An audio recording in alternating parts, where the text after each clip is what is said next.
Hey guys, Veteran Outdoorsman here, and this is going to be quick, but I have been awaiting, and yes, it's very close to season to be doing this, but I have been awaiting a package. I've got one more yet, but I've been waiting for a package for the last couple days, and it showed up.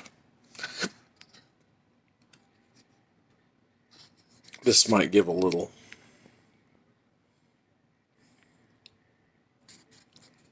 I'm not sure how familiar you are with Xpedition archery, but I purchased a Mountaineer X, and it arrived today. And it's sweet. It really is. I'm going to do a bow build on it in the next day or two. I'm going to do a bow build video. I got my press and everything. We're going to press it.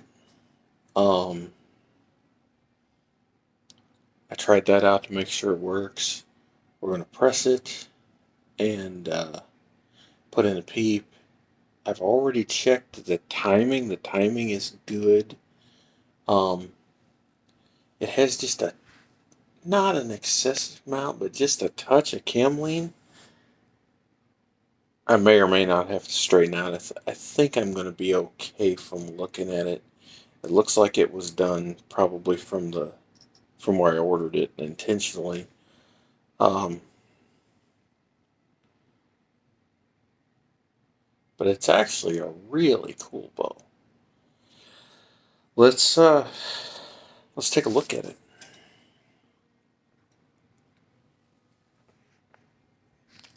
Let me pause you and get you set up where you're going to be able to see what I'm doing,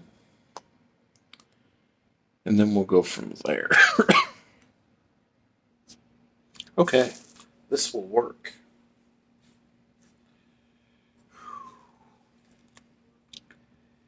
It's a right hand, split limb, 60-pound bow, 33 inches axle to axle. And someone's going to say, that's awful long. For today's bows, it kind of is. But I've always liked a longer bow, a longer axle to axle bow. Things right off the bat, it's beyond parallel by quite a bit. It comes with limb savers installed. I have them pushed back. That was for the press.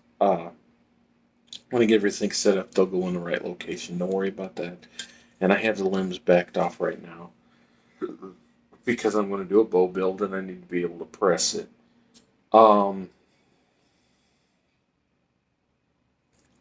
Roller cable guard. This is a little different. It's got a carbon cable guard here, and it's carved out. It's kind of strange. I hope it's durable enough, to be honest with you. That's one thing I'm not so sure about.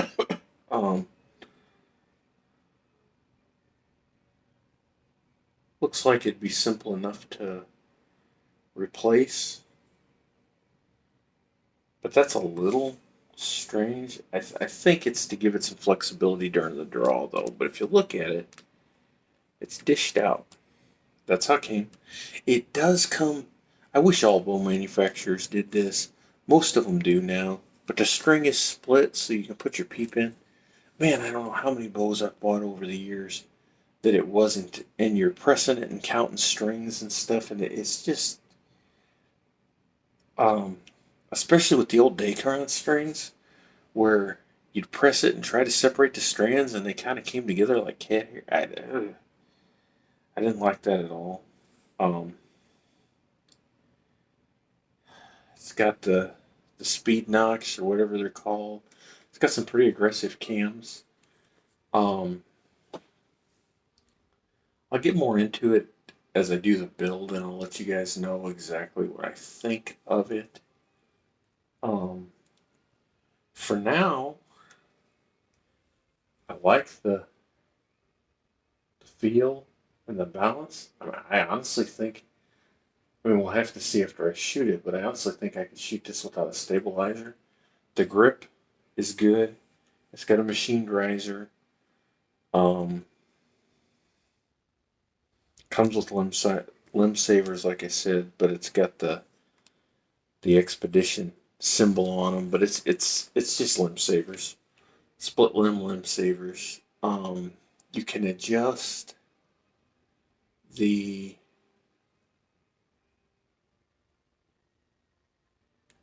draw weight. Oh well, obviously the draw weight. You can adjust the draw length. Um, Without a press, looks like.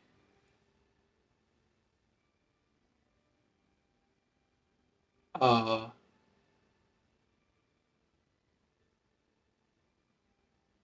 and it's got it's got limb stops on the cams. Um, to give it a firm, solid back wall. IBO speed is 340. Um, Brace height is 7 inches. This measures about an eighth inch long. That's within spec. That should be fine. Uh, but I can adjust that a little bit too. It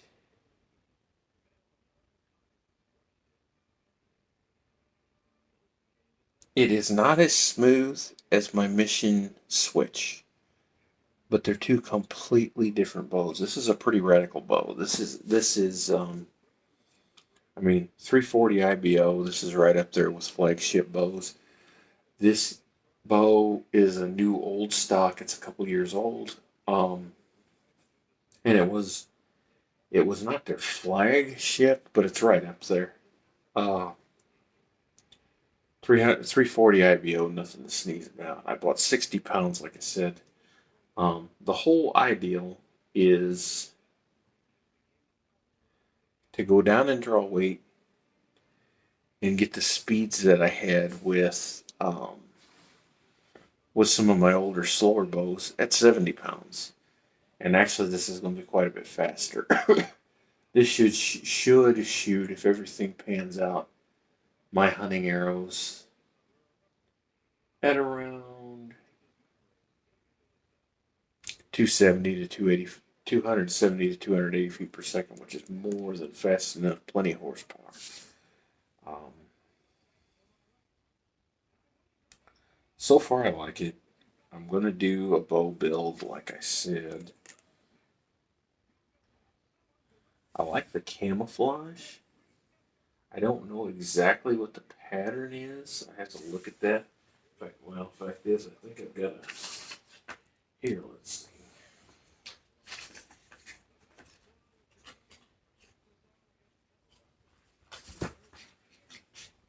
Here we go. No. There actually was a card that had all that written down, but I'm not sure where I placed it. Doesn't really matter. Honestly, given my druthers, I would have ordered all black. It's got black limbs. I like that. Black strings, black cams, camouflage riser. Uh,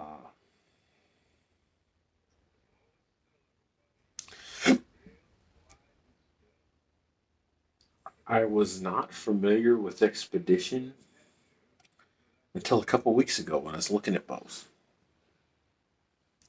I found this guy online.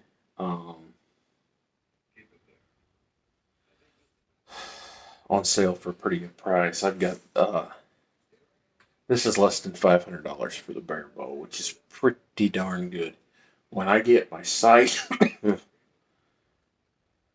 my quiver, my rest, everything on here, I'm not going to have a whole lot more in this than I had my Mission Switch ready to hunt package. Now, the brand new 2022 bows from Xpedition, I think they're in the $700-800 range for the cheapest ones, and you can certainly go up from there. but they're not. I mean, they're not $1,500, $2,000 bows like some of the others out there. Some of the expensive Bowtechs and Matthews and whatnot. From what I've read, these are right up there with Bowtech and Matthews as far as shootability and technology and everything, and quality of the build. And they appear to be, in my opinion, um, so far. Uh, this is the first brand new high end bow that I've had in ever. I had a Bowtech Destroyer years ago, Destroyer 350. That was a parallel limb bow, and I like parallel limbs. I really do. Um, 350 IBO, 6-inch brace height. It was a good shooting bow, but I bought it used.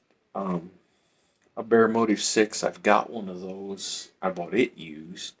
Those are the only two high end, approaching flagship status bows that I've owned. Well, I did own a Jennings Reliant, and that was their flagship at the time. But that had an IBO speed of like 303. That was a long time ago. This is the first speed bow, what I would call a speed bow. I call anything 340 and above a speed bow. This is the first speed bow I bought, brand new. This thing oughta cook. I mean, it oughta absolutely smoke. Like I said, it's a little long. A lot of you guys are gonna be, oh no, it's way too long, way too long. 33 inches axle to axle. That Reliant was a 34, and I loved it. I think the Destroyer was like a 32. 34 is the longest bow I've owned in a very long time. But I've had a lot of bows in the 32 to 36 inch range in the last 25 years. And around 33, 34 just seems to be really good for me. And with parallel limb or beyond parallel limb, you get a nice long riser with that. And man, that thing it just bounces. Man, I can't wait to get it set up and shoot it. I just can't. Fact is, I might not wait till the peep I ordered comes in. I might go ahead and rob one off of my other bow and get it set up, because that's the only thing I'm waiting for is my peep. I'm going to go a little different route on this one. I've been shooting dropaways for several years. I've got a ripcord that came with a bow I bought. I've got a QAD too. I wasn't a big fan of the QAD, but that's nothing to do with the QAD. It's because it operates different than my ripcord, and I was used to my ripcord. But I've been shooting a ripcord for the last 3 years, I guess, and I like it. But I wanted to go simpler on this. So I'm going to put the old Whisker Biscuit on there. Somebody's going to say, you're going to put a Whisker Biscuit on a speedboat? Yes, I am. And we'll see how that works. I had one on my Destroyer 350, and there was no problem. It was a faster bow than this. There's not going to be any issues with it. I may get a little premature bristle wear. Have to replace the biscuit on it. Big deal. I'm just going back to simplicity. I shot the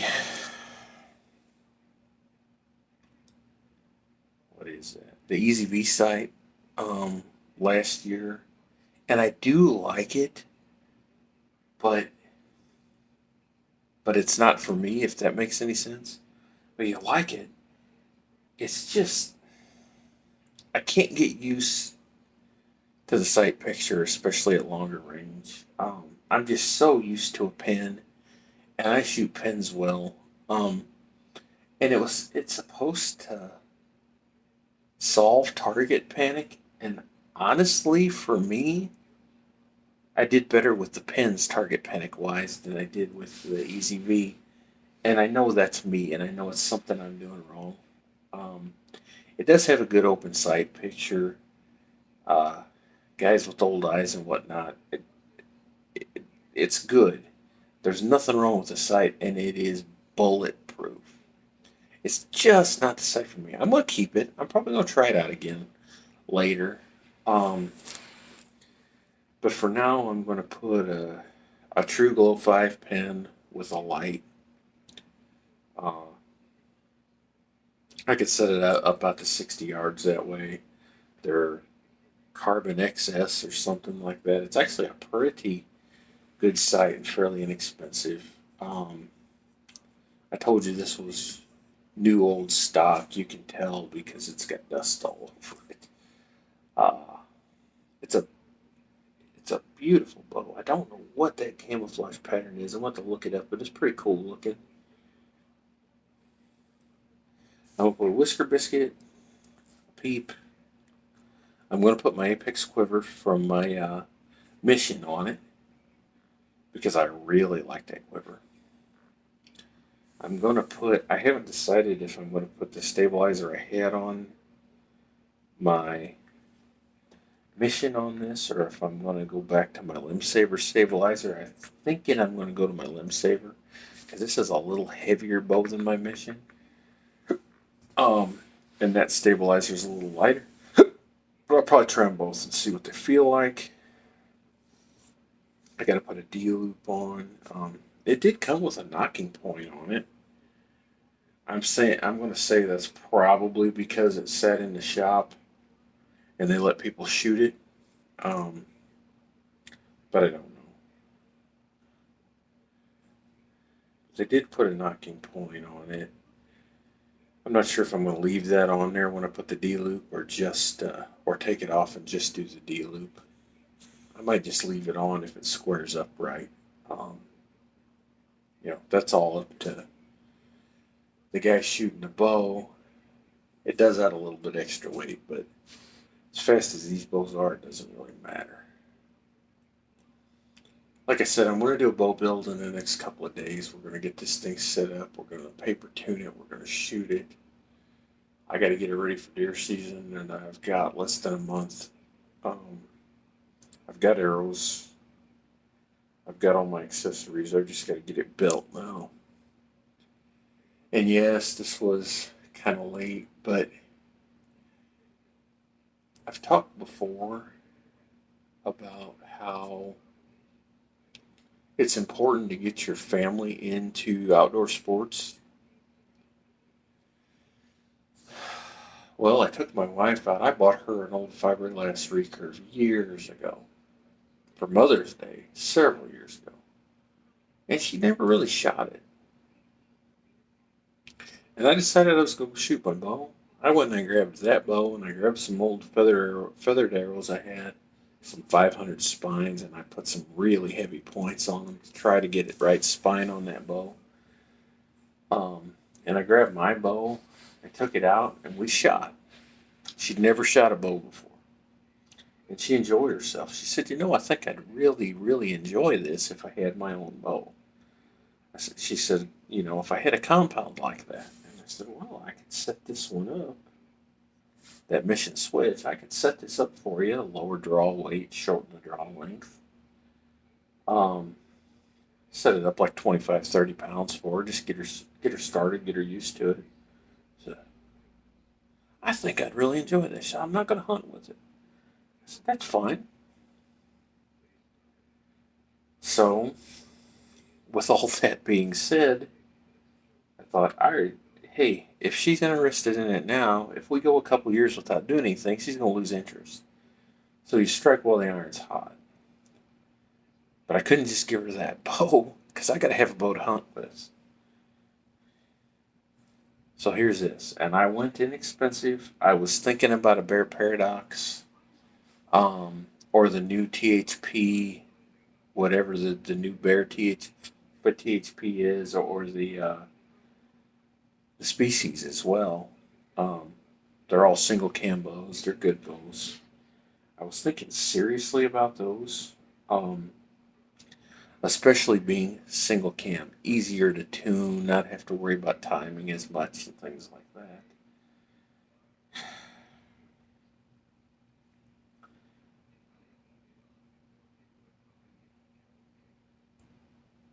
But I wanted a 60-pound bow. Um, and I just got to thinking about it. I got this for about the same price I would have paid for those other bows, and it's a higher end bow. Now, don't get me wrong. I've shot bear the majority of the last was 14, 27 of the last 27. No, I got my first bow. I've shot bears probably 28 out of the last 30 years. um, or, or 35. 28 out of the last 35 years I've shot a bear. Um, I like bears. I own several bears. I got a Bear Motive 6 down in the basement that's an older compound. I've got several fiberglass kids style bows. I've got a Kodiak Magnum, Grizzly, and a Cub for sure. Stick bows. I like them. But I didn't know much about Xpedition. Everything I read I liked. And I thought we'll do a bow build on a online purchased bow. This is the first bow I've ever purchased online as well. And yes, everybody's going to preach you should go to a pro shop, you should shoot your bows, you should this, you should that. Well, here's my problem. I've got a pro shop not too far away. It's about 20, 25 miles. The only bows they've got in my price range is a PSE Stinger, Mission Switch, which I already have, and the Mission MXR, and the Hammer. The Hammer and the Switch aren't that far apart, and the Hammer's kind of a step down from the Switch. I wouldn't go with the Hammer. The Stinger, not really a step up in performance at all, and if I was going to get another bow, I wanted a little step up in performance. The MXR I thought about seriously. Um, 325 IBO, something like that. Not a bad bow at all. Basically a souped up Switch. And I really did think about it seriously. Um, Everything else, they've got Hoyt, Matthews, and Bowtech, and they're all pretty high end bows. And I considered that as well. But I did a lot of research and whatnot. I didn't find a single bad review on this particular model bow. Everything I read said that Xpedition is the sleeper these days on bows, kind of like Elite and Prime were 10 years ago, or around, 5 years ago, 8 years ago. Elite and Prime were the sleepers. They had some really good performance.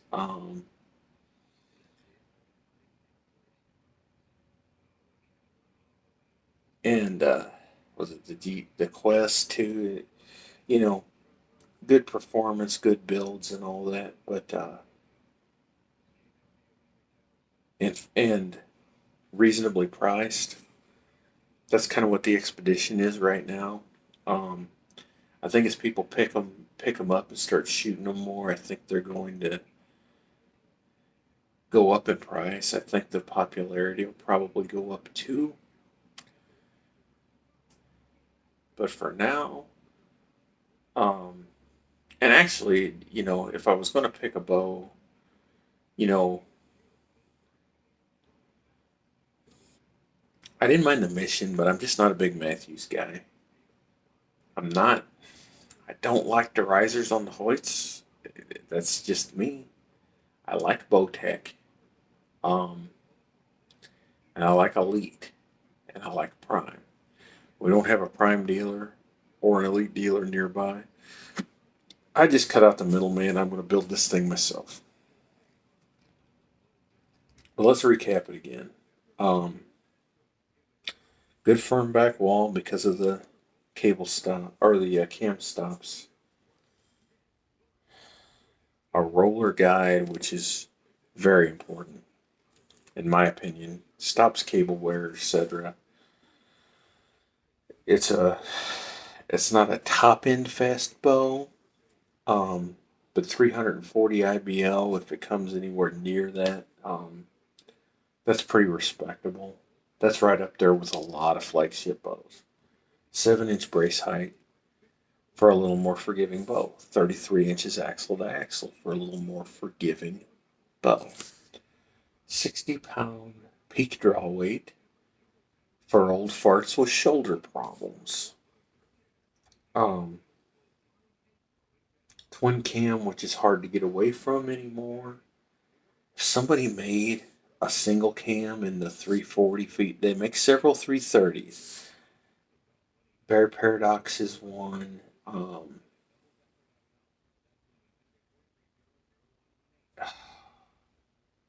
Diamond makes one on the Botex Carbon Riser. But 330 is about where they max out. If they made a 340 or 350 single cam, I'd really seriously be looking at it. Um, though speed's not everything.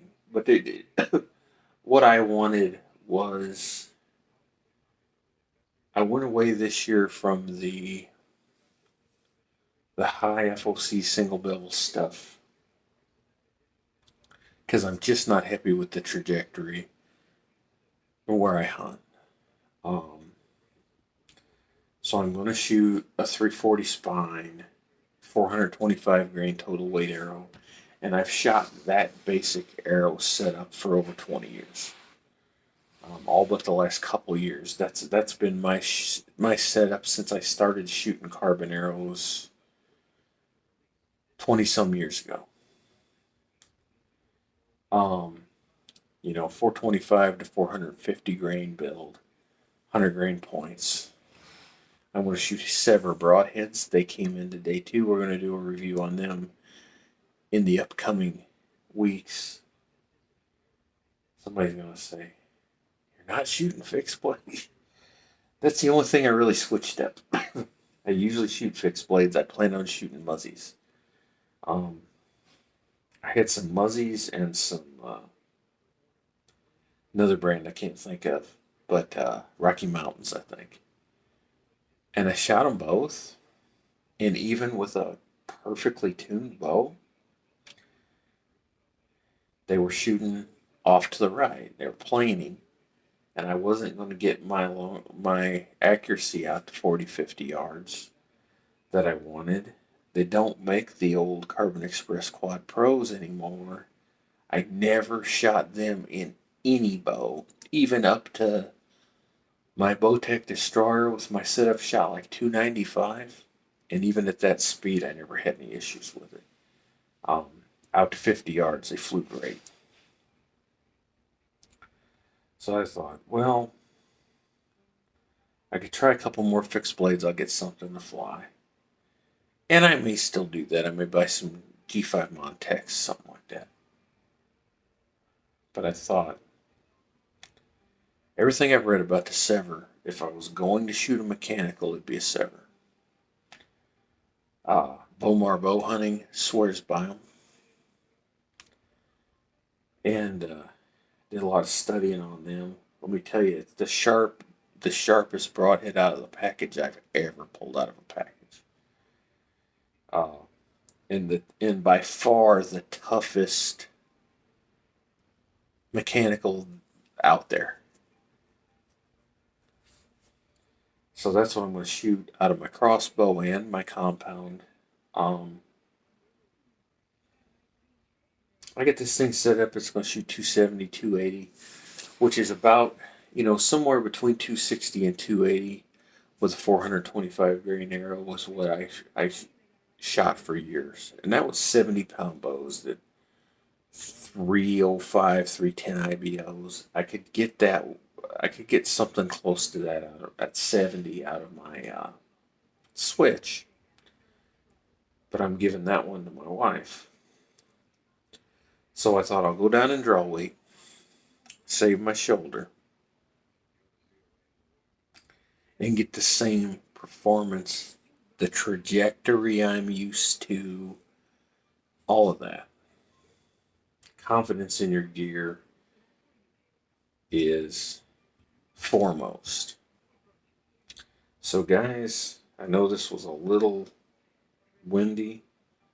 I appreciate your patience. I thank you for tuning in. I can't wait to show you what this thing's going to do.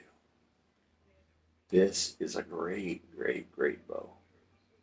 God bless y'all, and we'll see you next time.